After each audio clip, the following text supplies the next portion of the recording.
Hello everyone, ভিডঙ্ক.com ওয়েবসাইটে তোমাদের সবাইকে স্বাগত জানাই। আমি সৌরভ দে, তোমাদের ম্যাথ টিউটর। এখানে তোমাদের সঙ্গে যে প্রশ্নটি নিয়ে আলোচনা করব, দেখো কি বলা হচ্ছে। স্থিরাবস্থা থেকে যাত্রা শুরু করে একটি বস্তু কণা সরল রেখায় গতিশীল এবং যাত্রা শুরু টি সময় পরে কণাটির ত্বরণ দেওয়া আছে 2-8t²। তাহলে কণাটির সর্বাধিক বেগের মান যে 2/3 হবে, এটা আমাদেরকে প্রমাণ করতে হবে। তো দেখো, আমাদের অ্যাকচুয়ালি আমরা জানি যে টি সময়ে যদি কণার গতিবেগ v হয় ও ওই টি সময় পর যদি ত্বরণ a হয়, তাহলে আমরা বলতে পারি এই a এর মানটা হলো dv/dt এর সঙ্গে সমান। তো এখন আমাদের এখানেও দেখো, আমরা একই রকম ভাবে বলতে পারি dv/dt এর মান তাহলে কি, এখানে কণা ত্বরণ দেওয়া আছে 2-8t² এর সাথে সমান হবে। তাহলে এখান থেকে আমরা dv এর মান কত পেয়ে যাব, 2-8t²dt। আমরা কি করব না, উভয় পক্ষে আমরা সমাকলন বা ইন্টিগ্রেশন করব এখানে। তাহলে আমরা v এর মান দেখো কত পেয়ে যাব, এখান থেকে 2t-8t³/3 প্লাস c, যেখানে c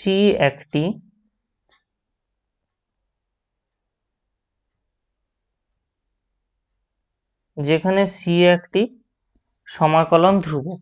তাহলে যে v এর মান আমরা পাচ্ছি কত, 2t-8t³/3 প্লাস c।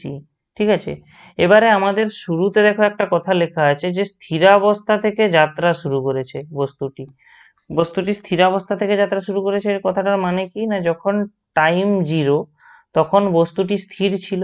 তার মানে কি, যখন t সমান 0 তখন v সমান 0। ঠিক আছে, t সমান 0 হলে v সমান 0। তো দেখো এখানে v এর মান 0, এটা সমান তাহলে আমরা কত পেয়ে যাবো, দেখো t এর মান 0, এখানেও t এর মান 0 পেয়ে যাবো, অর্থাৎ 2 × 0 - 8 × 0³/3 প্লাস c পাচ্ছি। তাহলে আমরা এখান থেকে কি পাচ্ছি, দেখো c এর মান 0। তাহলে c এর মান 0 আমরা যদি এখানে পুট করে দিই, তাহলে আমরা কি পেয়ে যাব, v(t) মানে গতিবেগ। আমরা জানি সময়ের একটি অপেক্ষক, সেই হিসাবে আমরা v(t) লিখছি 2t-8t³/3। এই চলে এলো আমার অ্যাকচুয়ালি বস্তুটির গতিবেগের যে সমীকরণ, সেটা। এবারে আমাদেরকে বস্তুটির সর্বোচ্চ গতিবেগ কখন মানে কত হবে সেটা প্রমাণ করতে বলা হচ্ছে। তো আমরা জানি সর্বোচ্চ গতিবেগ নির্ণয় করার জন্য আমরা প্রথমে v'(t) করব। v'(t) মানে কি, t এর সাপেক্ষে ডেরিভেটিভ করছি উভয় পক্ষে। তাহলে আমরা এখান থেকে কত পেয়ে যাব, 2-8 × 3t²/3। তো 3 কেটে গেলে আমরা কত পেয়ে যাচ্ছি, 2-8t²।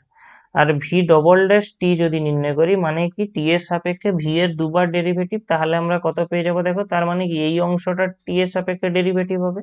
তো আমরা এখান থেকে পেয়ে যাব 0-16t, অর্থাৎ -16t পাচ্ছি আমরা।